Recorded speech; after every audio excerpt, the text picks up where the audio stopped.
Hi Scrubs, hope you're well. So I'm going to be looking at two different topics today, but these two topics are quite closely interlinked, so that's why I'm going to discuss them together. So the first question was from Nick Hall, who said, how can we find good filler horses in the sales? And the second question was from Cowboy Crazy Girl, who asked, how do you find cheap aging point hunting horses?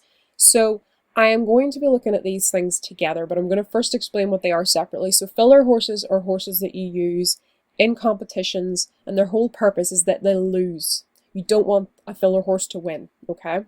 This is very good whenever you're trying to bluff horses, or maybe get wins on a skiller, or maybe one of your own horses, and you don't want other horses beating it. So these filler horses go into the race kind of just to get the race running. That's the whole purpose of them. Now, agent point hunting horses are horses that you use to find agent points, okay? And I have videos that talk about how to make the perfect fillers, how to breed lots of agent point hunters, uses for unicorn fails, for example, how to use fillers themselves, and also how to agent point hunt quickly. Now, I will link all of those videos under the description of this video because I've already covered those topics, but I'm going to be looking at this slightly different. So why am I talking about these two things together? Well, the reason is I think one of the best things to do is to buy filler horses and cheap agent point hunting horses that are dual purpose, horses that can do both. And this is a perfect example of a horse that I have here. This is a horse that I use for a lot of my blopping. Whenever I'm blopping team horses, I use this. So this for me is one of my fillers. And you can see that I have it named, so it's cross country filler and then 9-9, and the 9-9 stands for the stamina skill that it has. So basically this horse I use a lot, and you can probably kind of see here this horse has lost and won a few cross country competitions, but mostly it loses. And the whole purpose of that is to make sure that it's not beating the horses that I put into the competitions. But it's also a agent point hunter. Now, the reason that I do that is because it's a lot easier to have a bunch of horses that do two things. Because usually if you're using fillers, it means you care for them, you're using them daily. So that's why one of the reasons that I use them as dual purpose, because then you're making sure to use them and to age them and so forth. So a lot of my fillers, for example, if I started using this horse to fill competitions, I'll go in and use it to fill, okay? And once I've used it to fill a bunch of competitions and it can't go into any more, for example, so we're nearly at the end there. Okay, so we'll do, I think we can do a few more. Right, well, let's say that's enough, okay? So I've used that horse to fill a load of competitions. Then what I would do is put that horse to bed and progress the next day. Now, I don't need to feed this horse because it's actually immortal, so I'm not going to feed it anything at all. That's one of the other reasons I use this horse as an agent point hunting horse, because it's immortal, it won't die, and also it becomes really useful as a filler because then it has low health and morale, which means it's less likely to win against other horses in competitions. So basically, then what I would do is I would go on to the next aging point slash competition filling horse that I have, which is this one, and then do the exact same thing. And I would progress through them, and it means that I'm kind of filling my competitions for my team while still agent point hunting. So they're kind of dual purpose in that way. Now, obviously, if you looked at my 1000 fast agent point hunters video, you want to go through them as quickly as possible. This would be a little bit slower, but you're getting two tasks done at once. It might be worthwhile for you, possibly. So you can see that I have them all labeled and I just go through them. So now, in terms of how do you get them, and how do you find them in sales, well, one of the first things you need to be aware of is whenever you have a horse that you need to get wins on, in the terms of looking at a good filler, you need to be sure you know what type of filler you need. So, like for example, I'm going to take this horse here, and I'm going to go look for one of my blups. Let's see if we have one that's maybe not fully trained yet. Okay, so if we have a look at this one, I'm just going to see if I have any that are just on the dot of 3 years of age, just so that we can do some competitions. Okay, let's see. No, I don't. Okay. Anything under the age 5, maybe, let's say. We'll just sort these by age. Okay, so I've got one here that might do. We're just going to age this horse up a little bit. Right, I'm going to register this horse. Just for now. And this is going to be our blup, okay, for the purposes of this demonstration. This will be our blup horse, the horse that we don't want losing to the filler. So we'll just get trained up a little bit more before we go any further with it. Because we need it to be 3 years old before we can put it in competition, so I can show you what I'm going to do. Alright, it's 2 years old now. I'm just going to do lessons for now. So we're not looking to exactly... We're not going to blup this. We just kind of want to use this for the purposes of sort of demonstrating what you need to do if you're going to go and set out and buy a bunch of horses for the purposes of being competition fillers. You need to make sure you're going to get the right type that you need. And it's always good to have a variety, though, don't get me wrong. Don't just specifically go out and buy some, because sometimes you could go out and buy 50 horses that are specific to a particular type of competition, let's say cross-country. And you could find someday that you cannot get wins in cross-country at all. So you might need to go to a different type of competition. So sometimes having competition fillers that will do more than one competition is also good, but we'll just focus on the one for now. So in terms of this, I'm just going to stick some tack on this one. Okay.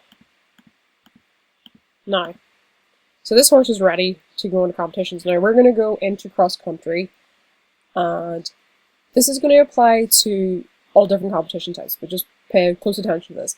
It's the first skill that we're interested in whenever we're going to go look for competition fillers, because this is the skill that's going to influence what difficulty they can see. So when we look right now with this blup of ours, we can see a variety. Now we can actually see that filler that we entered earlier. Okay, so let's just go into that competition just to see how we do. But we want to have, basically we want to have competition fillers that are similar in their primary skill to the horse that we're looking to win. Okay, so let's go into cross country.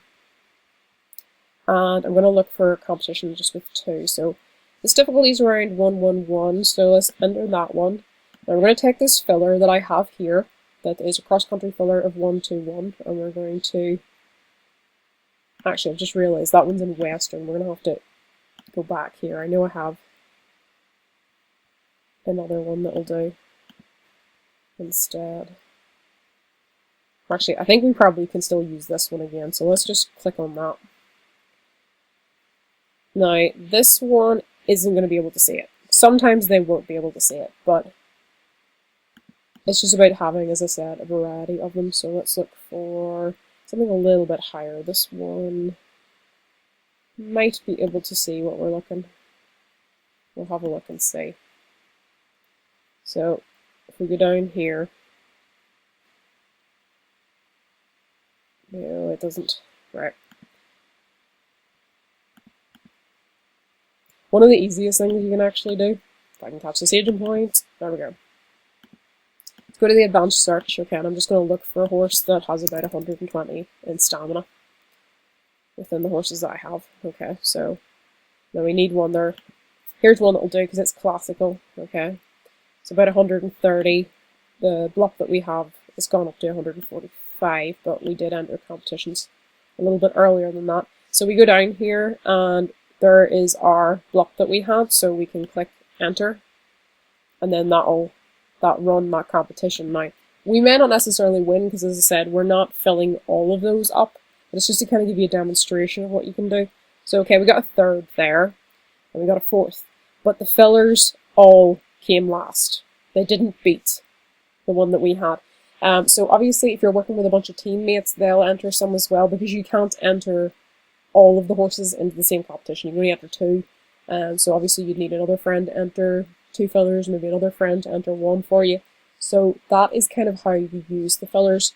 So once you know what type of fillers you need, once you've had a look at whatever horse it is that you're going to be using, if, for example, we were going to go into show jumping, we were going to get our wins in show jumping, then we need to look at the top skill here, which is jumping, okay? It's always in this box, no matter what competition type it is. it's always the skill that's top, okay, that affects the difficulty. Just remember that. And that is then going to be the skill that you need to go and find. So for example, we are looking at this jumping competition. The top skill in the box is jumping, and our blup is 155. Okay, so what we're going to do is we're going to go into sales, and now we're going to look for a horse that would suit that. So you open to show more criteria, and then what you need to look is this skills box here. So we want to look for something that's about 155 in skills for stamina. Okay, now you can see there's a lot of horses there, so we're going to narrow this down because obviously we want to look for something that's cheaper, and we'll sort it by price. Okay, so there's one at 6,000. Now we're going to have a look at it. You want to make sure you actually go and look at it to make sure whether it will be suitable or not. So you can see that that actually would be a very good filler, specifically as well because its secondary skills are really low. The only skill that it's particularly good in is stamina. So if we just go back here, the two skills that are underneath are the secondaries, and I've talked about this in videos before, and the secondary skills, if you were to buy a filler, okay, that had really super high secondary skills, and you put it into a competition with your blup that was low, you know, in those, and a little bit better in its primary, there's a chance that it would start to lose to your filler. There's a possibility of it. Obviously, there's a couple of different factors that affect it, but this is, you know, a reasonably good priced filler, for example. So we're going to buy that one. And you did see a lot of other ones there that were more expensive than that, but you know, when you want to look for just the one that's going to be the cheapest one for you, you want to make sure that you do sort it by price. So we're going to tack this one out. With fillers, generally, I only put the saddle, the blanket, and the bridle on. I do not put the polar wraps on or the ear bonnet because then that's just adding extra bonuses that you really don't want on a filler. So we're going to now name this horse. So as we can see here, this horse is going to be our cross-country filler for us. Okay, and then we're going to call it 156. Now, there is, obviously, because this horse isn't bolded, as some of our previous ones were, so if we just quickly go back to some of the other horses that we have here, okay, some of these other fillers. These fillers are fillers that I have bolded. All those skills are bolded, unlike the one that we just bought, okay? This one doesn't have bolded skills. So these skills are never going to go up anymore, okay? But this one will, okay? So I'll show you exactly what I mean by that. So what we're going to do with this one is, because this one will probably go up for now, we'll put a plus so that we know that it's probably going to go up. So if we go into cross country and we enter something, we'll see that start to increase. So you can see that it's increased there and it's increased there. So it's now 160. So if we then go back to our blup here, okay, so we've bought that filler. We're going to go into cross country with this horse. So we're going to find one that has 2 in just so that we can run it really quickly. We'll go back to our filler and then go and look for that horse of ours. There's our horse there. Participate. That'll run that competition. As I said, we'll probably not win it because we're competing against a lot of other horses. But you can see here, okay, our horse did lose to the one that we had, which is basically what you want. You want to make sure that your fillers are always losing to your blup. So how does this relate to cheap AP horses, I guess, is probably what you're thinking. It's basically to find horses that are going to be the same purpose for you. I mean, you can go and get a lot of very cheap horses, especially if you're not having to look at any particular skills. And the best way to look for cheap aging point hunted horses, really, I think the best way is breeding them. And I do have a video on that, so check that one out. As I said, I'll put it in the description. Cheap horses are far easier to breed than to buy, really, especially if you keep your Equus reserve low, which is what I said in that video, so have a look at that if you want to see. But if you just want to go in and buy a bunch, the best thing to do is to make sure that the passes is equal to 0, okay, that all the rest of it's just basic, and we'll click search, and then sort them by cheapest. And that's the best way, because then you're making sure you're getting the cheapest horses. If you're just purely going to be going for aging point hunting horses because you're not looking for skills or anything like that, and you just want them for the purposes of aging point hunting, that would be the cheapest way to get yourself cheap AP fillers. But I said it may be better to get dual purpose ones that you can use for multiple things. And some people buy horses that, you know, aren't immortal, for example, for the purposes of filling and using point hunting, because then when they reach 30, they can kill them off as a pass horse. So really, it's about using your horses in a way that they're not just necessarily going to be useful for one thing. Try and maximize the things that you can do with the same horse. And that's really the best way to, I think, personally work with it.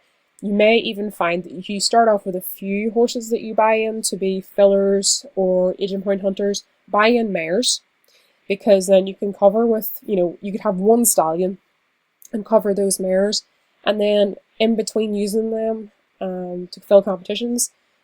I know you can't fill competitions when they're pregnant, in the later stages of the pregnancy, but then you can breed more hunters, so that is something you can do. And as I said, I will leave the links to all those other videos underneath this one. But thank you to Nick Hall and also to Cowboy Crazy Girl for requesting the video. I hope you had a lovely day. Bye!